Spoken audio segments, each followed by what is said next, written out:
Alô, você, seja muito bem-vindo, você está no Te Politizei, muito obrigado pela sua companhia e agora vamos falar sobre o STF novamente e o Gilmar Palusa que acontece lá em Portugal pago com o nosso dinheiro, né? Parece que o Alexandre de Moraes tem esse delírio coletivo junto com o STF, todos têm a mesma opinião, Alexandre de Moraes, a Carmen Lúcifer e o Gilmar Mendes estão vivendo um delírio coletivo em que a internet é a grande vilã e que as redes sociais são as culpadas por todo o problema que acontece no Brasil e no mundo. Vamos tentar entender essa notícia. Entender não, né? A gente vai falar sobre a notícia porque não dá para entender um negócio desse. Mas já que você está aí, não se esqueça de dar um joinha, se inscrever no canal e compartilhar este vídeo com quem você gosta e com quem você não gosta, porque ajuda muito o nosso trabalho. Pois bem, está rolando lá em Portugal o Gilmar Palusa, a 13ª edição do Gilmar Palusa, que é uma conferência que eles usam para reunir a máfia e falar impropérios sem sentido, como o que a gente vai ver aqui hoje nessa reportagem. Moraes diz que redes sociais fizeram lavagem cerebral sobre liberdade de expressão.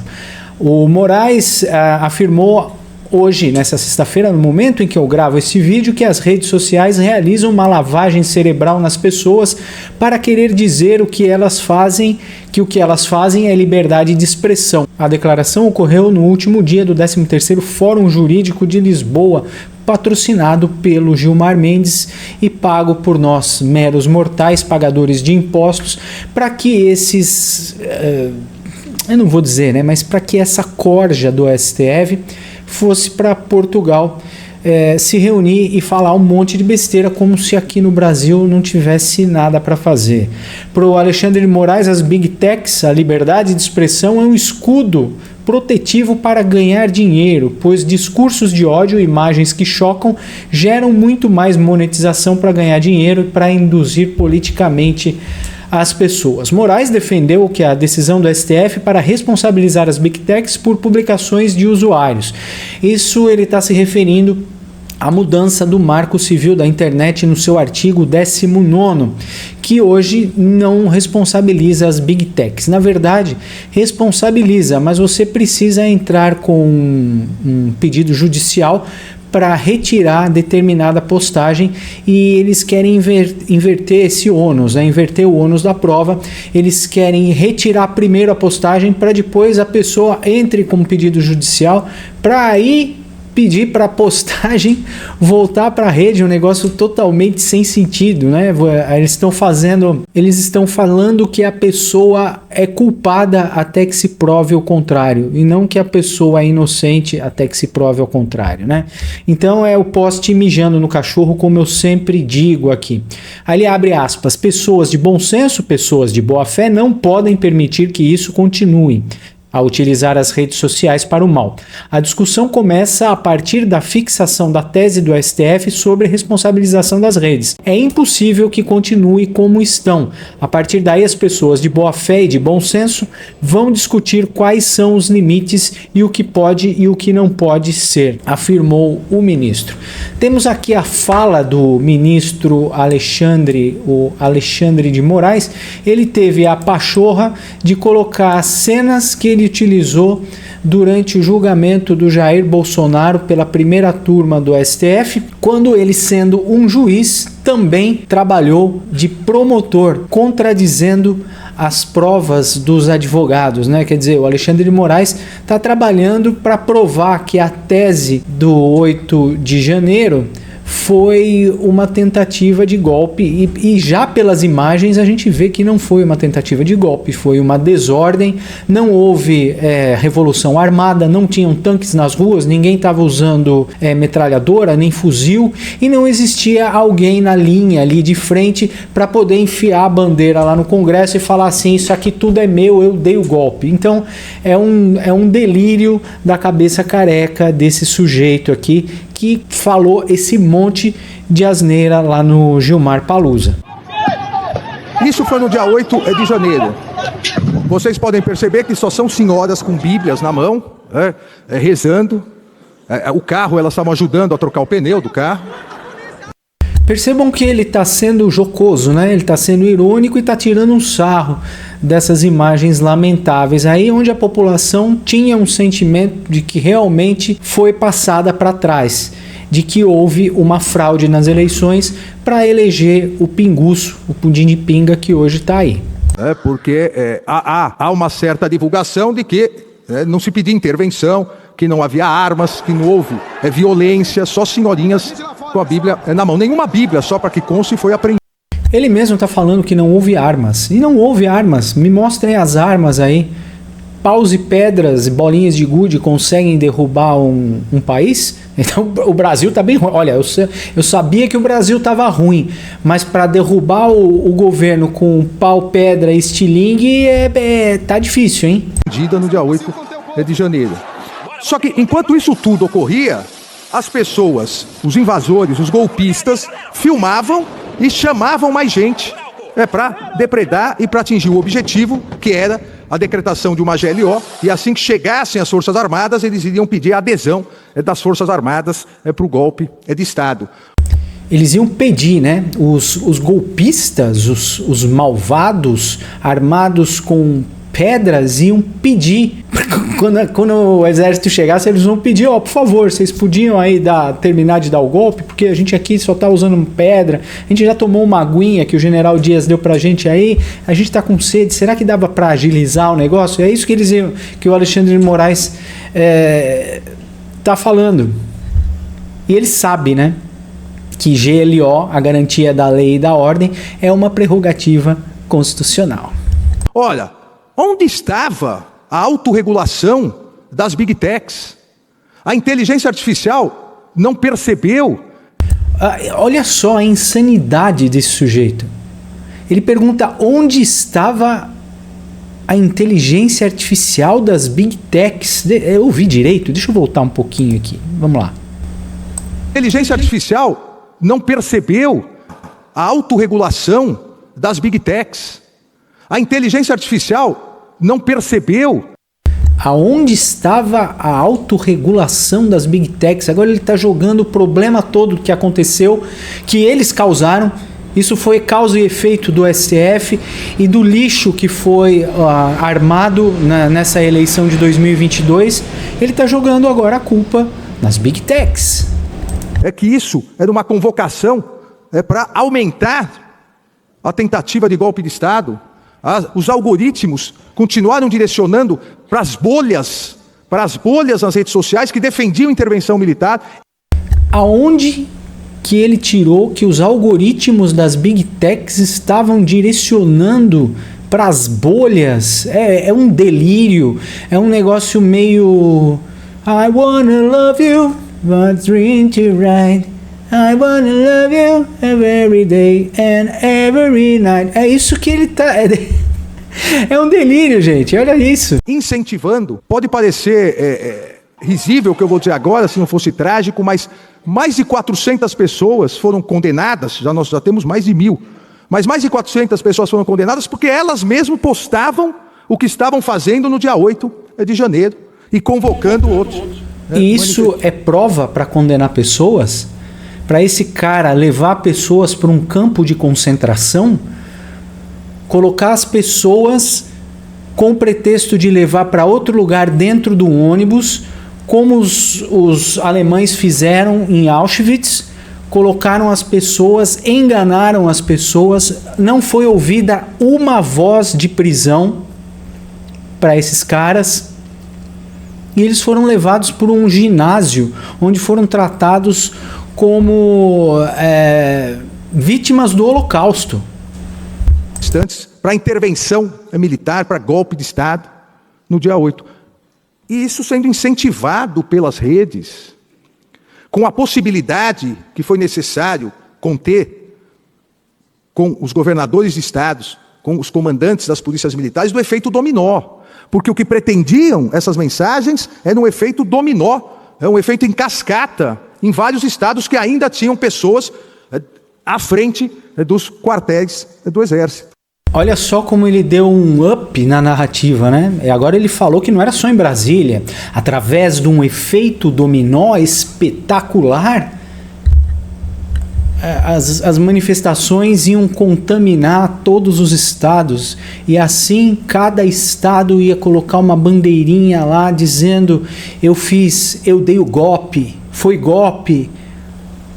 Da onde... Meu, é incrível isso. E onde estava a autorregulação? Porque tudo impulsionado, tudo monetarizado, tudo ganhando dinheiro. Quem está ganhando dinheiro? Quem está ganhando dinheiro? Da falência da autorregulação. Gente, é inacreditável o que a gente acaba de ver. É que esse pessoal fora do país se sente à vontade, né? Vai ter um dia que esse sujeito aí não vai poder pisar mais na Europa, muito menos em Portugal. Ele já não pode ir para os Estados Unidos por causa do delírio de poder que esse sujeito está demonstrando aqui, né? Então a notícia continua dizendo que o Moraes comparou as defesas de regulamentação das redes com regulações feitas em TVs e rádios dos anos 70. Abre aspas. A democracia acabou porque o rádio e a televisão têm uma regulamentação? A liberdade de expressão não existe? É possível alguém em um programa de televisão em qualquer lugar do mundo esquartejar uma pessoa sem responsabilidade? Olha o que ele está comparando. Nunca na história da humanidade tanto poder econômico e político esteve tão concentrado na mão de pouquíssimas pessoas. É porque ele, né? Ele quer ter todo o poder econômico e todo o poder político. Alexandre de Moraes é um sujeito recalcado, preso em sua própria bolha, onde ele, no país que ele está, apesar de ser livre, entre aspas, não consegue sair na rua, não consegue pegar um avião de carreira. Houve uma época que quando ele foi para os Estados Unidos, naquela época do Perdeu Mané, ele era confrontado na rua. Teve um senhor lá, um sujeito que quase foi para cima dele dentro de um restaurante. Então já naquela época ele não podia andar nas ruas nem nos Estados Unidos. Agora então esse cara não sai nem de casa. E para comprovar esse delírio do STF, esse delírio coletivo que o STF tem, a gente vê o Gilmar Mendes falando uma baboseira aí parecida. O isolamento e a perda de espaço público são condições para o advento do totalitarismo. Na era das redes sociais, para onde a arena pública foi transportada, nas quais preponderam as bolhas informacionais e onde as pessoas se sentem mais à vontade para mentir, ofender e cometer crimes, a advertência ganha contornos proféticos. A fragmentação do debate público em câmaras de eco radicalizadoras e sua transformação em terra sem lei, hostil e inóspita, representam uma ameaça sem precedentes à possibilidade mesma da política como ação conjunta entre iguais. Nesse sentido, a decisão tomada recentemente pelo Supremo Tribunal Federal, na quinta-feira passada, de declarar parcialmente inconstitucional o artigo 19 do Marco Civil da Internet para estabelecer o dever de remoção e a responsabilização das Big Techs pelas postagens criminosas ou ofensivas de seus usuários, parece fundamental, não apenas para coibir a prática de crimes e preservar a honra das pessoas, mas para restabelecer a civilidade e a fecundidade da esfera pública digital. Sem esse cuidado, com a manutenção e fortalecimento dos laços comunitários e com a coesão do tecido social, não há como a democracia prosperar. Como nos ensina o filósofo italiano Roberto Esposito, a comunidade não é um dado, mas uma tarefa. A construção de uma comunidade política viável e sustentável para os novos tempos exige que imaginemos novas formas de vida em comum que sejam capazes de preservar e elevar a diversidade, a liberdade e a dignidade humana. A sustentabilidade, por sua vez, ganha nova dimensão nesse contexto. Não se trata mais apenas de preservar o meio ambiente natural, condição material de nossa vida no planeta, mas também de construir uma ecologia digital que seja compatível com a preservação da democracia e dos direitos fundamentais, condição moral de nossa vida digna no planeta. Essas são apenas algumas das questões que ousamos formular, reunindo autoridades, profissionais e estudiosos de diversas áreas e nacionalidades, para promovermos um diálogo plural, sério e profundo, que nos permita vislumbrar os contornos de um constitucionalismo adequado aos desafios do porvir. Se, como disse Fernando Pessoa, tudo vale a pena se a alma não é pequena. Jesus, ele citou Fernando Pessoa. Tudo vale a pena se a alma não é pequena. Parece um capítulo, parece que eu estou vendo um capítulo do Chaves aqui. Então a gente percebe esse delírio coletivo do STF unindo o mesmo discurso, né? O Alexandre de Moraes é mais violento, esse cara aqui é um pouco mais comedido, mas foi ele que disse que o STF aprecia o regime chinês. Ele falou bem assim: apreciamos o regime chinês do presidente Xi Jinping. Nós todos hoje somos admiradores do regime chinês, né, do Xi Jinping, né, que diz assim, o importante é que a cor do gato não importa, o importante é que ele caça o rato, né? E essa coisa do público e do... Essa frase do Deng Xiaoping. Deng Xiaoping, né? Então a gente percebe, né? Não tem como não perceber, a tirania desse pessoal, também na voz da Carmen Lúcifer, que diz que nós, aqui no Brasil, somos mais de 213 milhões, se eu não me engano, de pequenos tiranos usando a internet.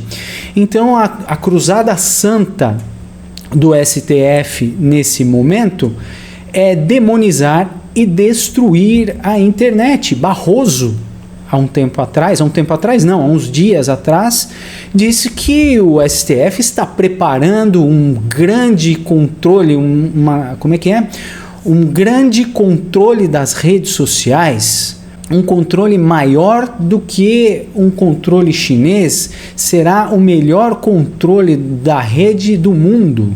Então tá aqui, olha, a declaração do Barroso: o STF fez a melhor regulação das redes sociais do mundo, diz o Roberto Barroso aqui na reportagem. O presidente do Supremo Tribunal Federal, Luiz Roberto Barroso, afirmou na quarta-feira que a corte fez a melhor regulação de plataformas digitais existentes no mundo, ao declarar parcialmente inconstitucional o artigo 19 do Marco Civil da Internet. A decisão do dia 26 de junho ampliou a responsabilização das redes sociais por publicações de usuários. Agora, como é que um cara que se diz ter notório saber jurídico fala que uma lei ou um artigo de um documento regulamentatório é parcialmente constitucional? Ou você fala que a mulher está mais ou menos grávida, ou parcialmente grávida. Ou o artigo é constitucional, ou o artigo é inconstitucional. E a gente reputa aqui que esse cara indicado para ser um ministro do STF deva ter uma ilibada conduta, né? Ou notório saber jurídico. Quando você fala que é parcialmente constitucional, ou a coisa é constitucional ou não é constitucional. Então a gente está na mão desses caras aqui, está na mão desses sujeitos que acham que podem fazer tudo. E como a gente viu nesses vídeos aí, existe realmente um delírio coletivo aprisionando esse pessoal dentro da bolha que se chama PMSTF, é o Partido do Movimento do Supremo Tribunal Federal, porque esses caras estão divagando e brincando com o Brasil, brincando de fazer lei, brincando de prender, brincando de transformar as pessoas em réus, e a gente está realmente preso nesses caras aí.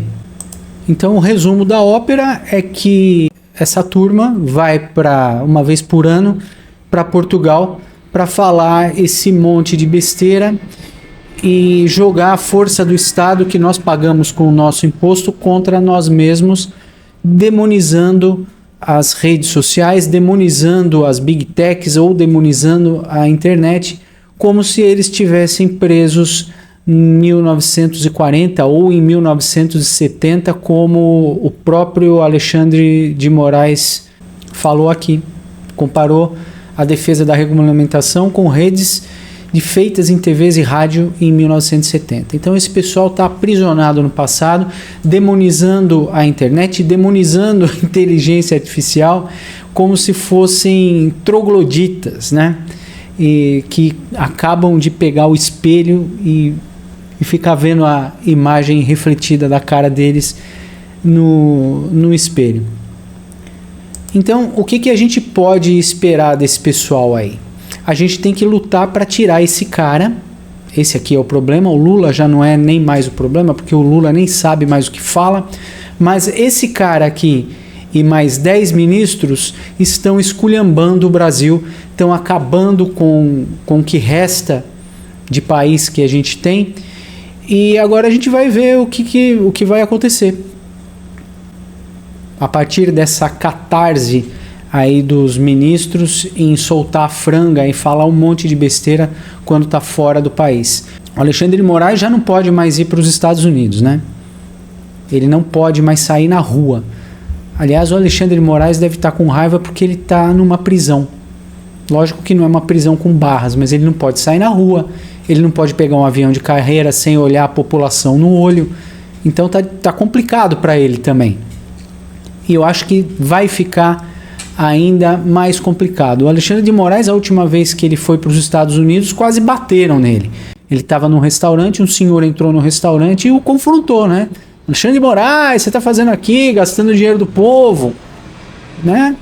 E é isso que está deixando o Alexandre de Moraes irritado, porque ele culpa o Bolsonaro e todo o círculo de amizades ao redor do Bolsonaro por ele estar nessa situação que hoje ele se encontra. Então vamos sair da frente do computador, vamos para a rua para pedir fora esse cara aí, porque ele está acabando com o nosso país. Muito obrigado por ficar comigo até o final deste vídeo. Não se esqueça de dar aquele joinha, se inscrever no canal e compartilhar este vídeo com quem você gosta e com quem você não gosta, porque ajuda muito, ajuda realmente o nosso trabalho. Muito obrigado pela paciência e companhia. Daqui a pouco a gente volta. Até já.